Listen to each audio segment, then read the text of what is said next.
Hoje nós vamos falar de um tema que gera muita polêmica e ao mesmo tempo é profundamente mal compreendido: a submissão da mulher. O que a Igreja Católica realmente ensina sobre isso? O que dizem as Escrituras, o Catecismo e qual é o sentido original deste termo? E mais, como esse conceito foi distorcido ao longo da história e especialmente nos tempos modernos. A palavra submissão, que hoje soa quase ofensiva para muitos, vem do latim submittere, que significa sob, e mittere, que significa colocar, enviar. Mas esse significado literal não reflete o uso bíblico e muito menos o cristão. No Novo Testamento, o termo grego utilizado é hipotasso, e ele significa ordenar-se, harmonizar-se, predispor-se a um propósito comum. Portanto, ao contrário do que muitos pensam, submissão não tem nada a ver com inferioridade, dominação ou obediência cega. Desde o início, é um conceito de harmonia, não de hierarquia. A passagem mais polêmica aparece na Carta aos Efésios, no capítulo 5. Paulo escreve: Esposas, sede submissas aos vossos maridos, como ao Senhor. Mas ao que muitos ignoram, e isso é fundamental, é que Paulo continua dizendo: Maridos, amai vossas esposas como Cristo amou a igreja e por ela se entregou. Ou seja, o marido é chamado a um amor tão profundo e sacrificial que envolve entregar a própria vida se necessário.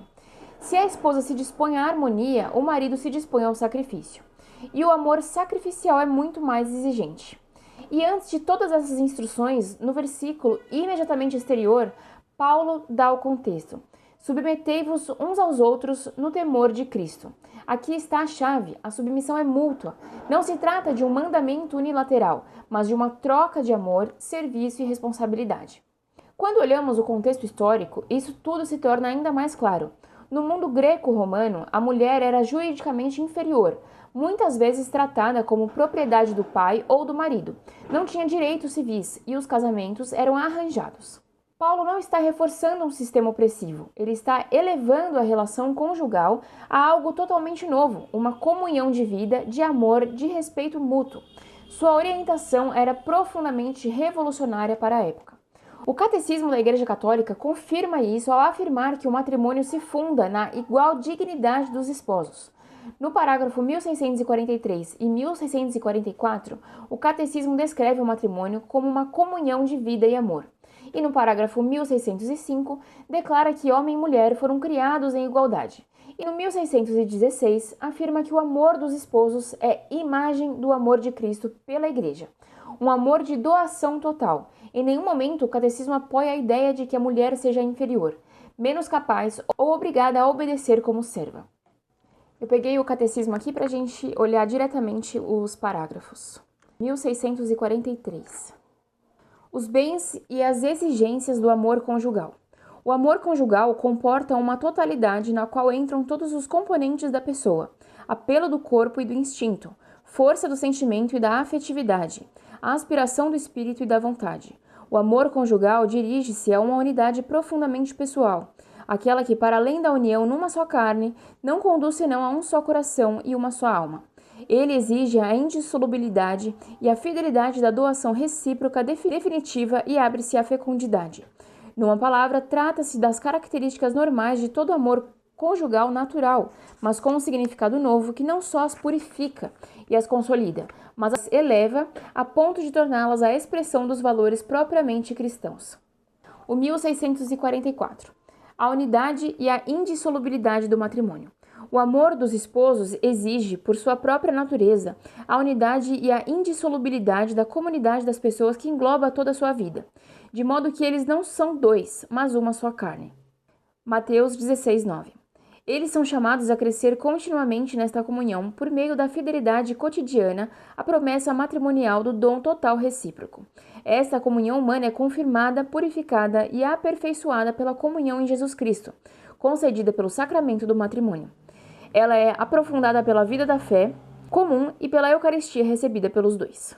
E no 1605, que o homem e a mulher tenham sido criados um para o outro. A Sagrada Escritura o afirma: não é bom que o homem esteja só. A mulher, carne de sua carne, é igual a ele, bem próxima dele, lhe foi dada por um Deus como um auxílio, representando assim Deus em quem está o nosso socorro. Por isso deixará o homem, o pai e a mãe, e se unirá à sua mulher, e eles serão uma só carne. O próprio Senhor nos mostra que isso significa uma unidade indefectível de suas duas vidas, lembrando qual foi, desde o princípio, o desígnio do Criador, de modo que eles já não são dois, mas uma só carne. E no 616, é justamente isso que o apóstolo Paulo quer fazer entender quando diz: Maridos, amai as vossas mulheres, como Cristo também amou a igreja e se entregou por ela a fim de se santificar. Acrescentando imediatamente: Por isso, o homem deixará seu pai e sua mãe e se unirá à sua mulher, e os dois serão uma só carne. Este mistério é grande, eu digo isto com referência a Cristo e à igreja. No entanto, ao longo da história, várias culturas e até alguns líderes religiosos acabaram distorcendo esse ensinamento. Padres da igreja, como Tertuliano, em certos escritos pessoais, expressaram opiniões misóginas fruto de sua cultura, não da doutrina. Na Idade Média, alguns pregadores misturaram tradições culturais com fé cristã e reforçaram ideais machistas, o que não representa o Evangelho. Movimentos puritanos protestantes também adotaram interpretações literais e rígidas, desconsiderando o contexto de amor sacrificial. E, em contrapartida, autoras feministas do século XIX e XX, como Elizabeth Cady Stanton, passaram a criticar a Bíblia com base nessas distorções históricas e não no que o texto realmente diz. No mundo moderno, o termo submissão passou a ser visto como sinônimo de opressão. É uma leitura completamente moderna, carregada de pressupostos contemporâneos projetados sobre um texto antigo. É o que chamamos de anacronismo moral, julgar o passado com categorias atuais. Para grande parte da cultura contemporânea, submissão significa perda de liberdade, diminuição e servidão. Mas no cristianismo significa exatamente o contrário: colocar-se em favor do outro, viver em comunhão, buscar o bem comum, amar de forma madura e responsável. O feminismo também contribuiu para deturpar o conceito cristão de submissão. Correntes radicais passaram a enxergar qualquer forma de complementariedade entre homem e mulher como opressiva.